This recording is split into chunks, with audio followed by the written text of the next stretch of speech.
Deixa eu ver a lista. A Bianca, Matheus, Raíssa, Tainá, Vitor, Vitória, Yasmin. Gente, muito obrigado por vocês estarem aqui nesse momento para a gente tentar aprender, tirar algumas dúvidas. Acho que o Raul está aqui na aula e foi ele que me perguntou, ele saiu, né? Desistiu.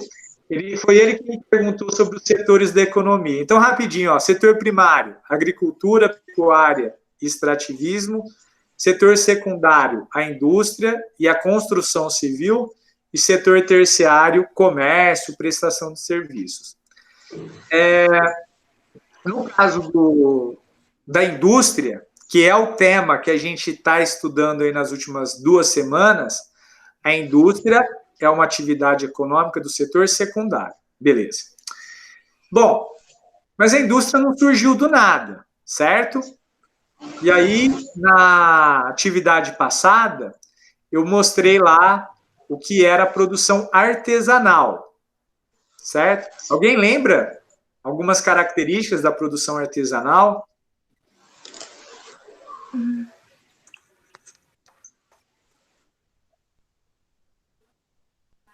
Faz ideia do que seja? Nossa, meu caderno ficou lá fora. Eu vim aqui por causa que meu celular tá colocando para carregar. Tá. Ó, pessoal, quando a gente fala em produção artesanal, né, não estou falando de artesanato. Ah, Sushi, produção artesanal é aquela feirinha que fica lá do lado da igreja, no final de semana, né, quando não tinha pandemia. Não é exatamente aquilo. Você já deve ter ouvido falar, por exemplo, em hambúrguer artesanal? Sim. Você já deve ter ouvido falar em cerveja artesanal? Sim. Você já deve ter ouvido falar em... O que mais artesanal? Biscoitinhos artesanais. Então, galera, produção artesanal é um modo de produzir as coisas que já existe há muito tempo. Se a gente for pensar, como é que as pessoas se vestiam na Idade Média? Quem fazia as roupas? Alfaiate? O alfaiate. O trabalho do alfaiate é um trabalho artesanal. Thaís, vocês estão vendo a minha tela agora ou vendo a tela da Thaís? O da Thaís. Thaís, eu vou ter que tirar aqui a sua habilitação de tela. Não, Thaís, não faça isso.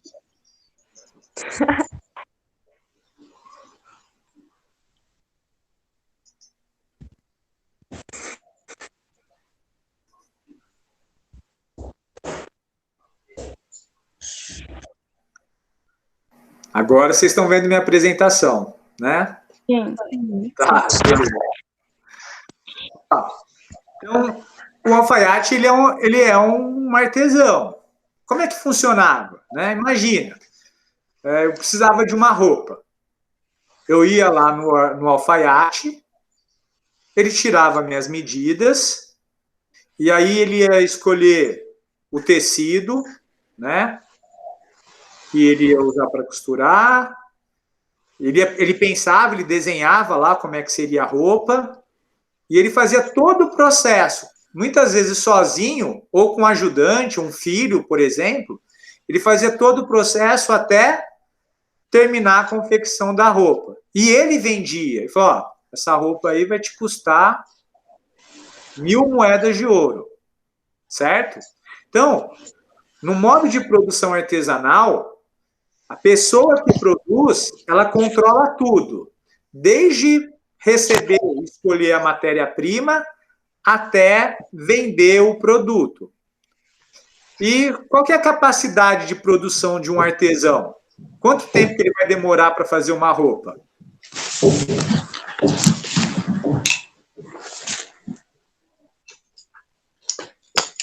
Meninas, vocês já foram, por exemplo, em costureira, não foram? Já. Sim. Pedi uma... Difícil de ver, Thaís. Será que não está vendo o slide?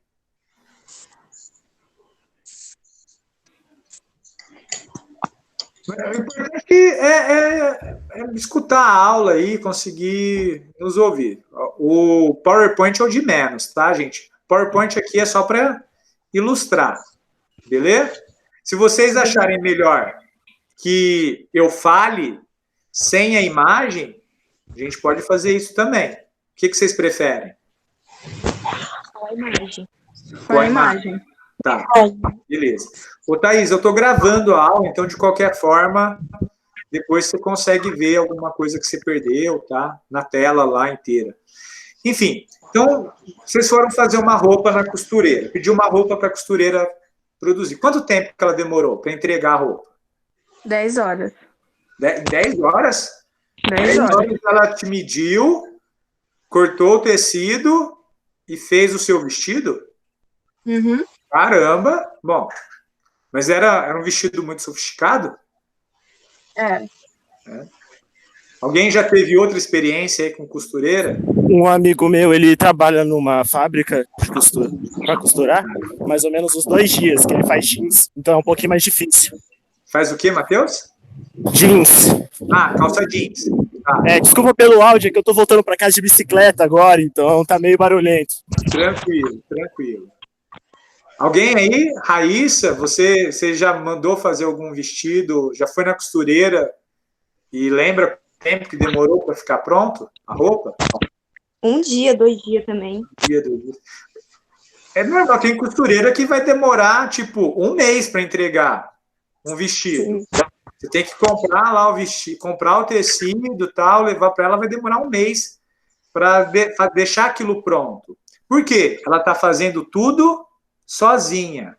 Então, galera, na produção artesanal, a quantidade de mercadoria feita ela é menor. É lógico que muita gente a gente procura, às vezes, um alfaiate ou uma costureira, porque é mais barato, né?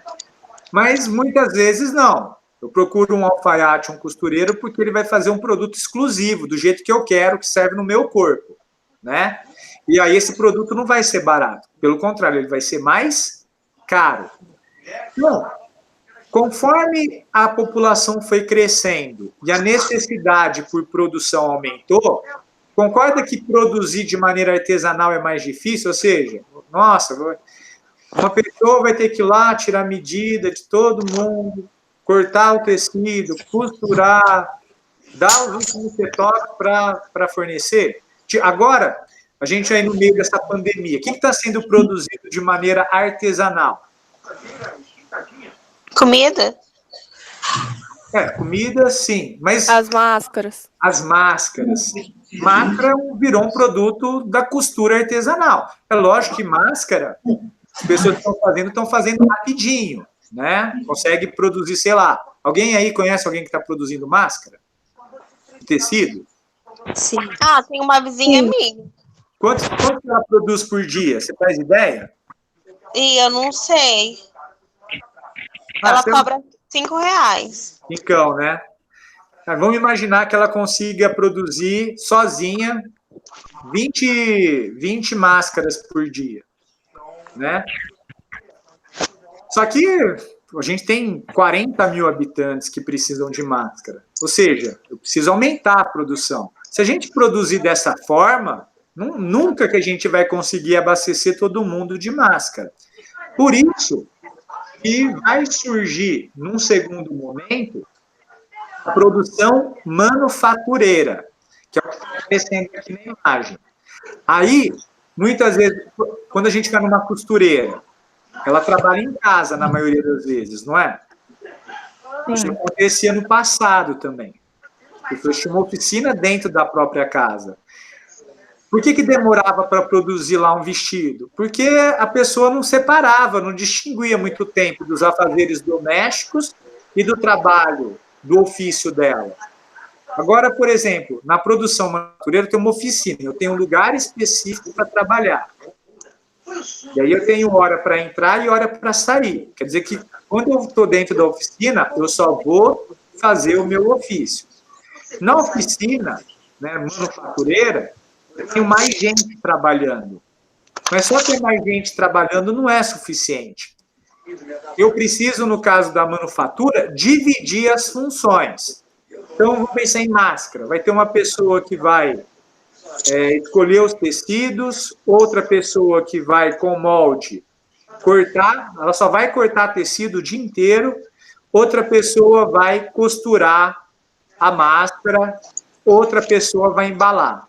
Né? 4 pessoas aí numa pequena manufatura que faz máscara. Então, se uma costureira consegue, num dia, produzir 20 máscaras, numa oficina de manufatura, com cada um fazendo uma função específica, aquela que tem mais habilidade, quantas máscaras vão ser produzidas por dia? 200. Ou seja, a grande diferença entre a produção artesanal e a manufatura é o volume produzido, certo? E esse volume vai ser maior ainda quando a gente vai inserir um novo elemento, que são as máquinas. Quando se insere máquina na produção, a gente está falando de revolução industrial. Esse momento na história, ele é um marco, né? É o momento que a produção de tudo vai aumentar numa escala muito grande. Pessoal, vamos fazer um outro combinado? Enquanto eu estiver explicando, desliga o microfone para não dar ruído no áudio. Beleza? Vou mudar aqui no som. Se você falar, não, Sushi, peraí que eu tenho uma pergunta, aí você liga o microfone e faz, tá? Beleza? Combinado? Então, Como que faz para desligar o microfone? se você relar na tela, eu acho que vai aparecer o seu botão de microfone e o botão de vídeo. Ah, sim. Aí, beleza. Então, a gente falou da produção artesanal, que era uma coisa que tinha sumido e voltou, né? Hoje, vou comer um hambúrguer artesanal. Por que as pessoas preferem um hambúrguer artesanal? Porque sabe que aquilo ali foi feito com mais cuidado, um preparo mais delicado do que a produção que vem da indústria. Enfim, então, quando a gente fala em indústria, a gente está falando que há o uso de alguma máquina, tá? No que essa máquina vai ajudar? Por exemplo, a gente falou do alfaiate lá. Alguém que está fazendo máscaras para usar agora na pandemia. Então, qual é o instrumento dessas pessoas? Tesoura. Tesoura, linha, agulha. Usando isso, dá para fazer máscara. Mas a gente sabe que bilhões de pessoas vão precisar de máscara. Então, como é que eu aumento a produção? Tipo, ao invés de cortar a máscara usando tesoura, trabalho manual de um indivíduo, o que a gente pode ter? Uma máquina que já está programada e já tem um molde para cortar o tecido. Aquela máquina vai cortar por dia 1000 tecidos em formato aí de máscara, certo? Ou seja, a introdução de máquinas na produção de algo vai ajudar a aumentar a produção. E no caso da Revolução Industrial, que aconteceu lá na Inglaterra, há mais de 200 anos, a tecnologia que foi inventada foi a máquina a vapor, que vocês estão vendo aqui na imagem, tá? Como é que funcionava ela? A partir da lenha, né? Se colocava fogo nessa lenha, aquecia um recipiente com água, essa água passava do estado líquido para o vapor, a pressão do vapor, lembra lá da panela de pressão? Essa pressão, ela vai ser canalizada e ela que vai fazer lá o mecanismo, né, no caso é um pistão, subir e descer. E esse mecanismo vai fazer que máquinas funcionem. Então, a introdução de máquina na produção vai acelerar muito a produção. Então, quando a gente fala que algo é produzido em escala industrial, quer dizer que a gente tem aí por dia, vai pensar em automóvel, uma fábrica de automóveis, por dia consegue produzir 1000 automóveis. É muita coisa. Pensando lá que automóvel é algo que vai um monte de peça.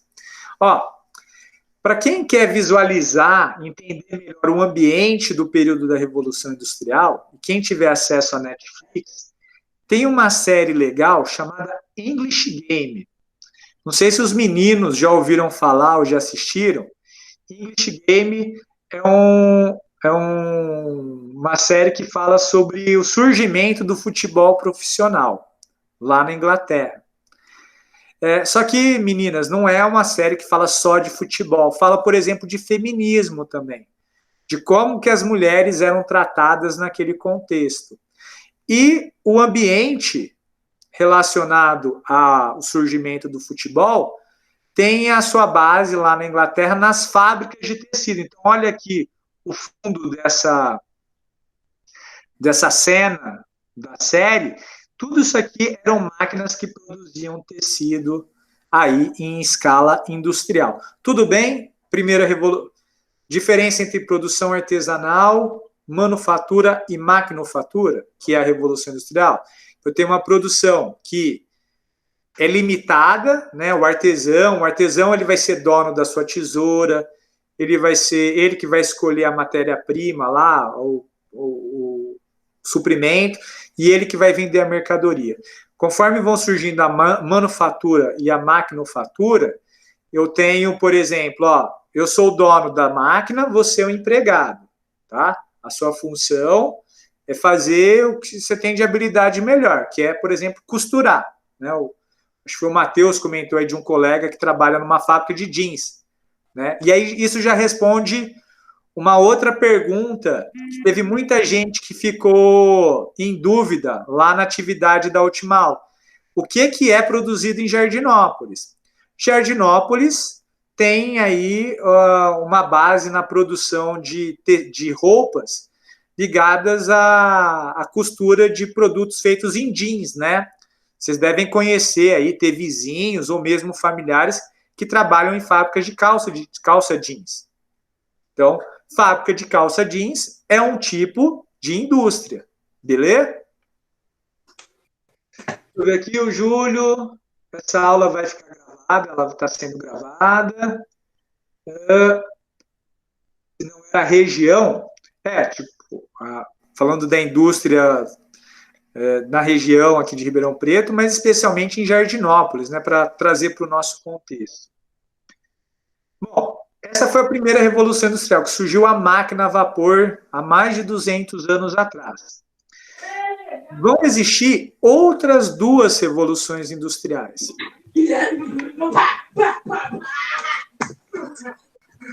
Se a segunda revolução industrial, se a primeira revolução industrial nasceu na Inglaterra, a segunda ela está relacionada a tecnologias que vão surgir em vários lugares, tá? Uma das tecnologias que surgiu na segunda revolução industrial foi o motor a combustão interna, um motor que dentro dele ocorre uma explosão. E esses motores é que vão equipar os automóveis. Aí vocês estão vendo uma imagem de uma fábrica de automóveis, né? No modo de produção fordista, né? Então, aquela história que eu acabei de falar da manufatura, que cada um faz uma função, isso acontece também no modo de produção fordista, só que no caso do fordismo existe uma linha de produção, ou seja, o carro está passando e cada trabalhador tem uma função. Então, tem um ali mexendo no motor do carro, tem uma moça, tem duas mulheres, parece que elas estão mexendo no retrovisor, elas devem ou estar instalando o retrovisor ou dando o último acabamento. Então, qual era a função dela na fábrica? Fazer isso, tá? Esse modo de produção fordista, ele também vai ajudar a fazer com que a produção aumente bastante, certo? E a terceira revolução industrial, que foi a revolução que eu não coloquei na atividade passada, ela tem a ver com várias tecnologias novas, como, por exemplo, a robótica. Olha a diferença entre uma fábrica de automóveis no início do século XX e uma fábrica de automóveis atualmente, utilizando tecnologias da terceira revolução industrial. Então, vocês estão enxergando alguma pessoa aí na linha de produção de automóveis, na segunda imagem? E aí, Christian? O toyotismo, Christian, ele é um outro modelo de produção. Tem o fordismo, que está ligado à segunda revolução industrial. O toyotismo, ele vai surgir e vai se apoiar na terceira revolução, tá? Só que um elemento importante, ó, não tem aí ser humano na linha de produção. São robôs que estão exercendo aí várias funções na esteira. Beleza? Então, o que muda de uma revolução industrial para outra? A inovação tecnológica, o surgimento de novas formas de produzir mais e novas formas ou novas tecnologias, tá? Na terceira revolução industrial, a robótica, mas também a genética, a biotecnologia, que mais que vai surgir aí na terceira revolução industrial? As telecomunicações. Se a gente está falando aqui por meio de um computador, usando um celular, utilizando a rede de internet, tudo isso é tecnologia que foi surgindo a partir da terceira revolução industrial, né? Está permitindo aí que a gente, por exemplo, preste um serviço. Como é que seria se a pandemia tivesse acontecido lá no início do século XX? Como é que seriam as aulas à distância? Por meio de correio, ia chegar uma cartinha lá, ó, copie a página tal, tal e tal do seu livro de geografia. Então, hoje a tecnologia, ela permite que a gente faça isso de modo bem diferente do que no passado. Certo? Alguém tem alguma dúvida?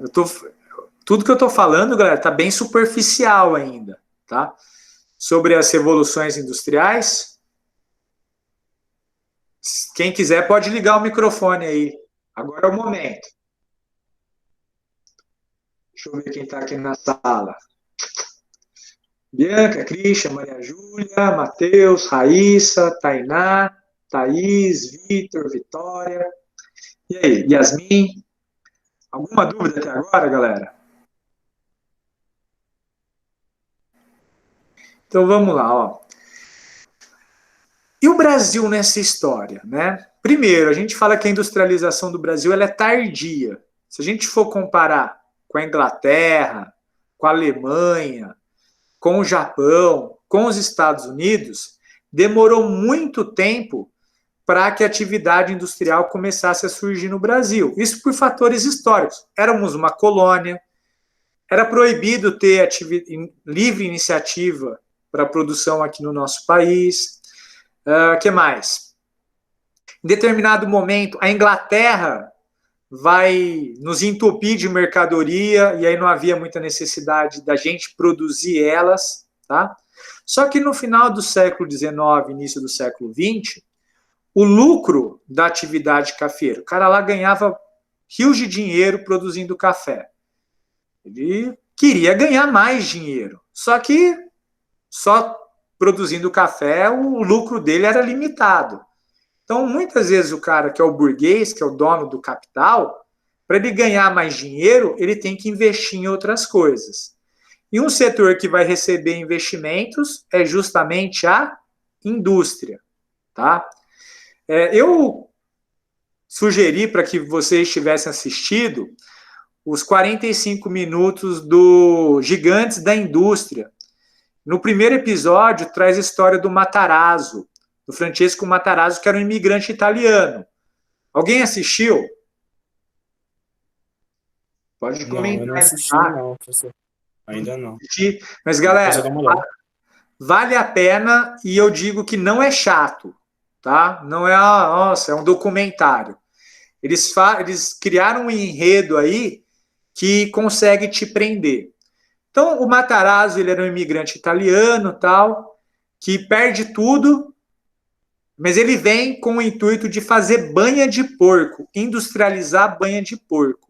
Para quem não sabe, a banha de porco, no passado, ele era um elemento tanto para conservar alimentos, quanto para usar no preparo de alimentos. quem tem avós, bisavós que viveram na zona rural ou que já tem uma certa idade, eles já devem ter comentado, antigamente a gente fazia tal coisa usando banha de porco. Vocês já ouviram isso?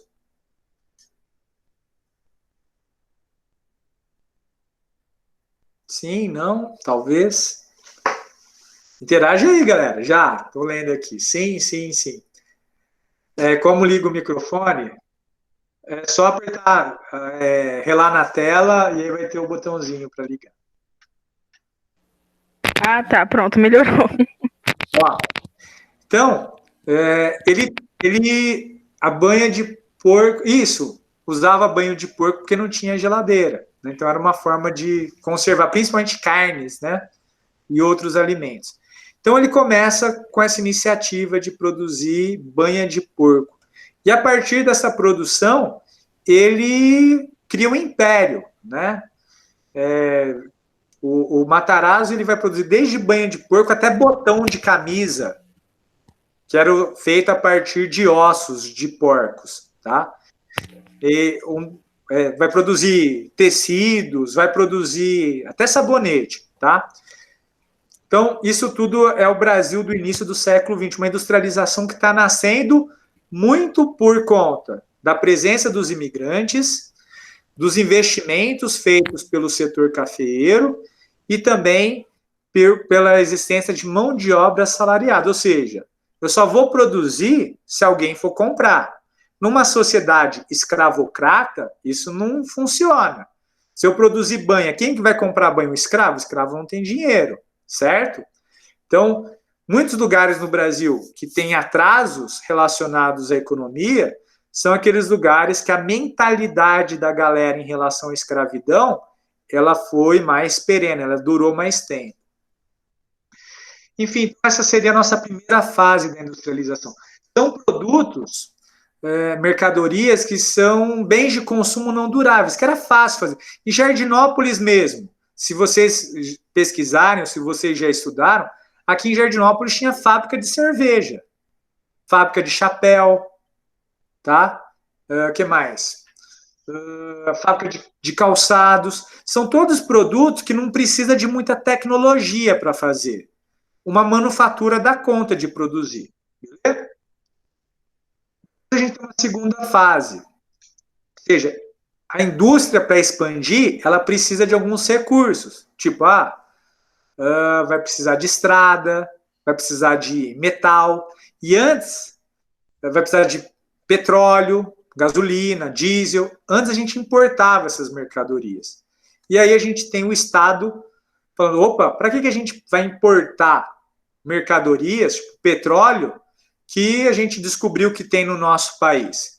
E aí o Estado começa a investir nesse setor, tá? Vão surgir empresas como a Companhia Vale do Rio Doce, a Companhia Siderúrgica Nacional, a Petrobras, só que todas de propriedade do Estado. O Estado ele vai incentivar a economia investindo em algumas atividades. E todo esse preparo que o Estado faz vai atrair o que a gente chama de empresa transnacional. Por exemplo, tem alguma fábrica ou tem alguma marca de carro que é brasileira? Abre o microfone aí, quero interação agora. Fala aí. Não temos no momento. Eu acho que a gente não vai ter nunca, né? Então, quando a gente pensa, por exemplo, na Volkswagen, na Fiat, na Ford, na Hyundai, na Toyota, na Mitsubishi, são todas empresas japonesa, sul-coreana, alemãs, italianas, estadunidenses, tá? E essas empresas, elas se instalaram, além dos países de origem, elas se instalaram em outros países como o Brasil. Por quê?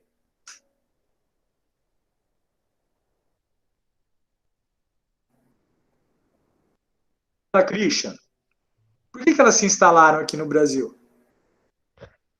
Por causa da mão de obra sair mais barata aqui. Isso, a mão de obra ser mais barata, né? Ou seja, elas teriam mais lucro produzindo. Na região do Nordeste. Num primeiro momento, essas indústrias vão vir aqui para o para o sudeste, sul do Brasil, né? Mas eles vão atrás de mão de obra barata, vão atrás de mercado consumidor, ou seja, eu quero vender carro para o brasileiro, né? E o Fusquinha na sua linha de produção lá em São Bernardo do Campo, e o presidente, o JK, passeando aqui no Fusca conversível, tá? Então, é uma forma dessas empresas transnacionais lucrarem mais, beleza? Isso acontece até hoje. Tipo, um celular, o iPhone, o iPhone pertence a Apple, enfim. Onde fica a sede da Apple? Nossa, fugiu o país agora de mente. Mas tem sede no Brasil. Tem filial, né? É filial, A sede é onde fica o comando. As Nos filiais Estados Unidos, né? ficam nos Estados Unidos, a sede. Só que a produção do iPhone, a maior parte dela acontece onde? Tem no Brasil, mas 90% dos produtos da Apple, como o iPhone, são feitos em qual país? Na Europa? Na Europa, não, porque na Europa a mão de obra é cara. A No Apple, Japão? ela vai se instalar lá na China, né? A China, que é um país super populoso, a mão de obra lá é muito barata. Ou seja, o lucro da Apple Por é causa muito do- maior, Por porque o causa do valor que ela paga pela mão de obra é super baixo. Beleza? Então, essa aqui é a terceira fase, é quando empresas estrangeiras começam a se instalar aqui no Brasil. Principalmente empresas. Por que a gente não tem. Eu sei que eu estou extrapolando um combinado, né? A ideia era que a aula tivesse 40 minutos. Mas se não tiver problema para vocês, eu falo mais um pouquinho, pode ser? Beleza, pra mim nenhum problema. Tranquilo? Faz tempo que vocês não têm aula também, né? Ah, pra Então, mim também não, pode continuar. Beleza. Pode ir. Bom, agora me perdi. Por que não tem uma empresa nacional de automóvel?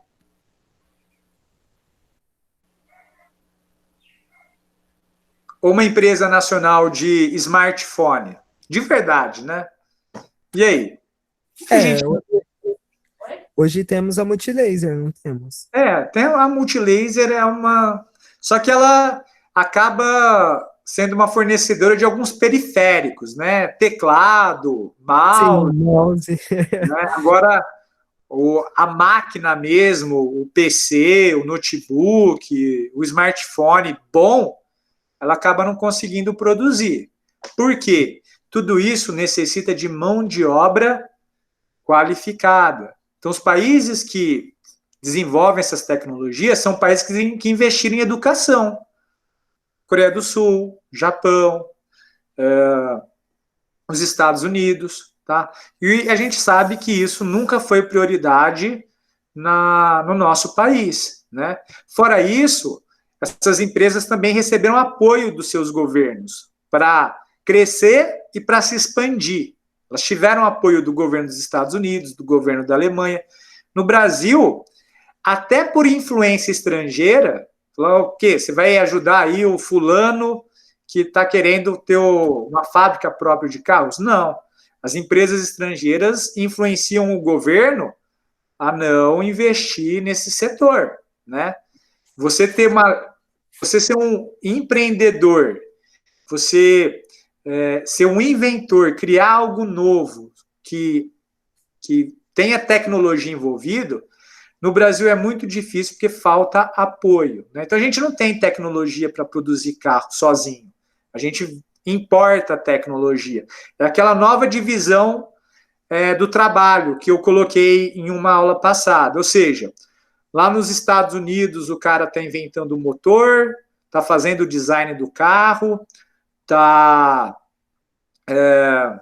criando uma série de elementos para produzir o carro, e aí a produção, que é a mão na massa, é feita num país onde a mão de obra é barata. Num país periférico. Isso, um país periférico. Só que o lucro, a grande parte do lucro, da produção lá de um automóvel não vai ficar no país periférico.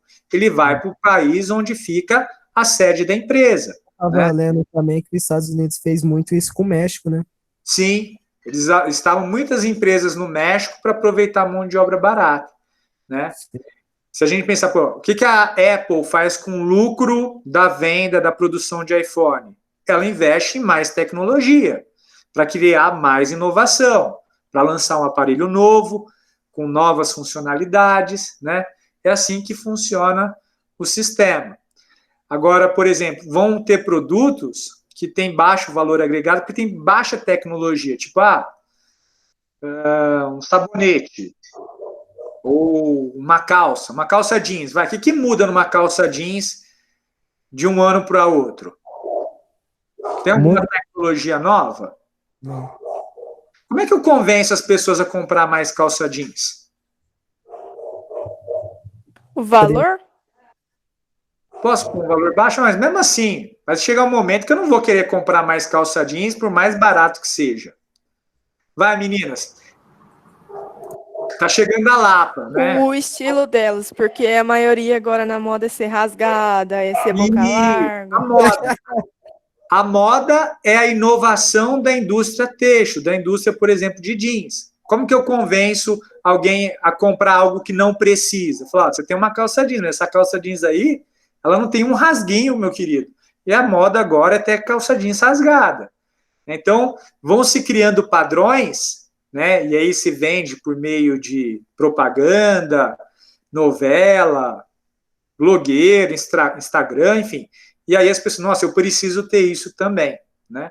Só que são produtos de baixo valor agregado, né? Fazer calça jeans não é muito difícil, é? Bom, então, o mapa aqui da industrialização do nosso país. Boa parte da indústria se concentra aqui no Centro-Sul, em especial na Grande São Paulo, né? Lá no ABC Paulista. Só que existem vários tipos de indústria, que vai ser um papo para uma próxima aula, tá? E em Jardinópolis, tem fábrica do quê? Tem indústria do quê? Vai, que foi uma dúvida. Teve gente que falou, tem indústria de petróleo em Jardinópolis? Tem petróleo aqui? Cara, no Rio de Janeiro. Tem indústria que faz uma transformação de um derivado do petróleo, né? Por exemplo, pega o gás liquefeito de petróleo que chega por meio de trem, por exemplo, e esse gás ele vai ser colocado no botijão. É uma indústria isso, tá? Mas o petróleo não tem petróleo aqui em Jardinópolis, né? Professor, eu tinha feito uma pesquisa para responder a pergunta e eu vi que tinha bastante de cosméticos. Isso, Jardinópolis é um polo na produção de cosméticos. Fora, né? O que mais? De calça jeans, indústria alimentícia, né? Velas. Material de construção também tinha bastante. Material de construção, eu já não sei. Será que está falando de tijolo? Será que é isso? Eu não sei especificamente agora, mas é algo parecido.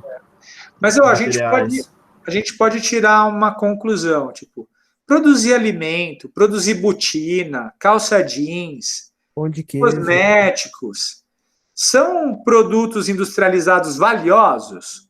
Não. Não. É diferente, por exemplo, de um lugar onde se produz automóvel, tá? Sim. Então a gente tem uma indústria que, se for ver a tecnologia ou que ela vende, está relacionado a produções ou tecnologias lá da primeira Revolução Industrial. Coisa que está para trás. Ou seja, a gente não tem uma indústria, um parque tecnológico relacionado à informática, um parque tecnológico relacionado à engenharia. Ainda que, e aí é boa a intervenção do Matheus, quando fala de cosméticos, né? Cosmético exige inovação tecnológica, ou seja, exige que alguém ali pesquise novos aromas, novas texturas, né? Novas aplicações. E de onde vai vir a mão de obra qualificada para isso?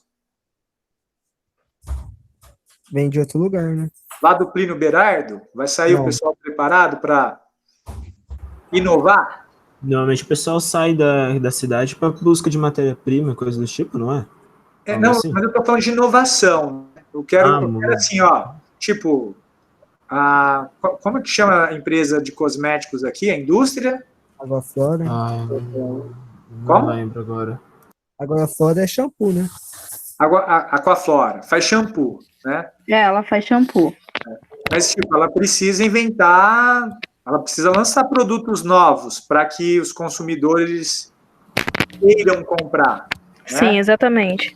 Só que para lançar produto novo, eu preciso fazer pesquisa, eu preciso inovar. E que mão de obra que é preparada para fazer isso? Que tipo de profissional vai inventar coisas novas? Um estudante de ensino médio? Um químico. Um químico, um farmacêutico, né? Esses caras, essa mão de obra qualificada é que vai trazer inovação. E aí, explica por que a gente tem esse tipo de fábrica aqui. Tem faculdade de química em Ribeirão? Eu acho que é só em Sertãozinho. Eu acho. Tem em Sertãozinho, mas tem em Ribeirão na USP, na UNAERJ. Tem cursos de farmácia também nas universidades de Ribeirão. Ou seja, a nossa região ela é um polo, né, também de indústrias relacionadas à questão da saúde, né, porque ela aproveita a mão de obra qualificada que sai das universidades. Assim como, por exemplo, quando a gente pensa na Apple, ela está localizada lá na Califórnia, a sede dela. E de onde sai a inovação? Das universidades que tem ali. Que curso que tem lá? Matemática, física, ciências da computação, engenharia. Então, a Apple, a Google, estão recebendo mão de obra qualificada que sai dessas universidades que ficam ali próximas às sedes dessas empresas. Beleza? Então, eu queria mostrar aqui como existe uma relação entre inovação tecnológica e a presença de centros educacionais. Do contrário, a gente sempre vai produzir coisas que têm lá baixo valor agregado, que não tem muita tecnologia. Galera, é isso, né? Acho que uma aula de 50 minutos também está no limite. A gente vai fazer mais atividades. Essa semana era assistir a aula, participar, interagir. Alguém tem alguma dúvida ainda? Tem alguma coisa que quer saber melhor? Vamos usar esses momentos finais aí para bater um papo. Não, por enquanto não. Rapidinho, só para ter certeza, como é que é a definição de manufatura? Manufatura é quando você tem uma produção, né, que ocorre a divisão do trabalho, né, a especialização do trabalho, ou seja, cada indivíduo vai fazer uma função específica. Então, pensando lá numa manufatura ligada à produção de roupas. Então, vai ter a pessoa que corta o tecido, vai ter a pessoa que costura, vai ter a pessoa que dá o acabamento, né? Então, não é diferente do artesão. O artesão, ele sozinho faz tudo isso, só que ele perde mais tempo, tá certo? E aí, na maquinofatura, Matheus, algumas dessas funções, elas são substituídas por máquinas, né? Não preciso mais de alguém cortando. Eu tenho uma máquina que faz o corte automático. Entendeu? Entendi, professor. Obrigado. Beleza? Mais alguma pergunta? Alguém quer falar alguma coisa? Tá? Vocês acharam aí que fazer uma transmissão dessa cada 15 dias vale a pena? Vale a pena. Bom, pelo menos eu gostei. Se viesse o resto do pessoal, né? Se fosse mais gente para poder ver a aula, porque não foi tanto pessoal comparado com o que Interrompendo